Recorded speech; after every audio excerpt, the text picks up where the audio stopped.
I got a new phone. I don't know where the camera is on it. It's really hard to see. I shouldn't have picked black. If I'm not looking at the camera, I apologize. I'm not quite sure where it is yet. Hello everybody, welcome to day 17 of the Chilling Challenge. So yesterday the Scrivener gave a really interesting perspective on the feminist implications of Sally from Tim Burton's The Nightmare Before Christmas. Today's theme is the last in the Nightmare Before Christmas themes, and it's lock, shock, and barrel. In somewhat of the same fashion as the Scrivener, I'll be focusing on the feminist, or maybe rather anti-feminist implications of shock. The first half of this video will be more about Shock's active position as a female, and the second half will be more about the audience's perceptions and interpretations of her character. There's a stereotype in film and television that women in teams are often working for negative reasons. Sometimes women working with men do so for good reasons, but there's still the stereotype that women working together can only mean evil. The Nightmare Before Christmas is no exception. Sally works on her own for good, while Shock works in a group with evil or mischievous intentions. And they're the only two women in the film with names and screen time. There's a really interesting paper that the Scrivener and I both read about women in film and television. The author states, women who work in collaboration are by necessity up to no good. If their intentions are pure, however, they're left to struggle alone. Shock belongs to the former group. She collaborates with Lock and Barrel to kidnap Santa Claus. The group collectively referred to as Boogie's Boys is indeed not the all-female group, but it does further this notion that women only collaborate with others in the pursuit of victimizing someone. TV tropes has a few categories that Boogie's Boys fall into that perpetuate this idea that Shock works in a group for evil. The first is defanged horror, which refers to a subgenre of horror specifically geared towards kids. However, it has to also appeal to adults so that adults don't think it's too scary for the kids to be watching. In the very first song of the movie, the citizens of Halloween Town explicitly state, "There's no fun without a good scare.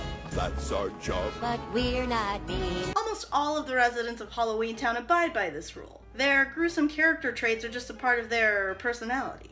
Oogie Boogie and his minions, however, are the only people in the movie to defy this promise to the audience. TV Tropes mentions that even though Lock, Shock, and Barrel only claim to work for Boogie out of fear, they sure do show pleasure in the thought of mauling Santa Claus in Kidnap the Santa Claus.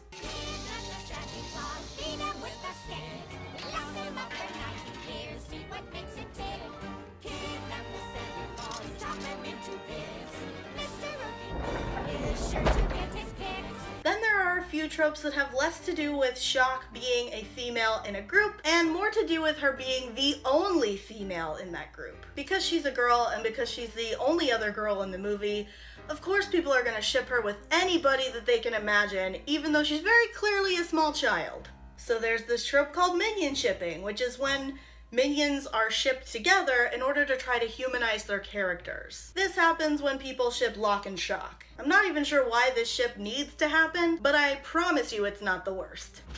What? Can I just come in at this moment and say that, like, I'm not saying that I've spent many hours reading Nightmare Before Christmas fan fiction, but the Nightmare Before Christmas fan fiction archive is a deep, dark hole. Okay, I'm done. However, this trope becomes squicky when people start to believe that Lock and Shock are siblings. Squicky meaning that it invokes negative emotions about something. It's basically a conglomeration of squeamish and icky. But like I said, it could be worse. Sort of. Some people like to ship Jack and Shock, which is definitely squicky to me. Most of the time in these ships, Shock is aged up a good amount, but it's still...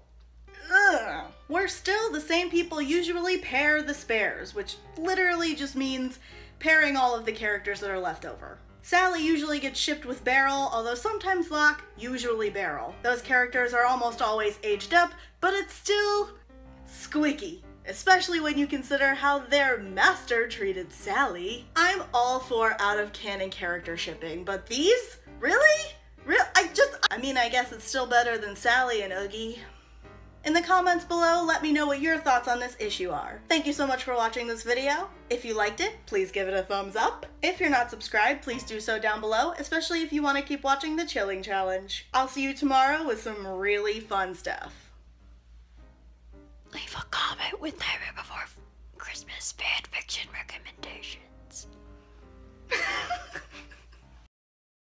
So yesterday the Scrivener gave an interesting perspective on Jesus, not on Jesus, I promise.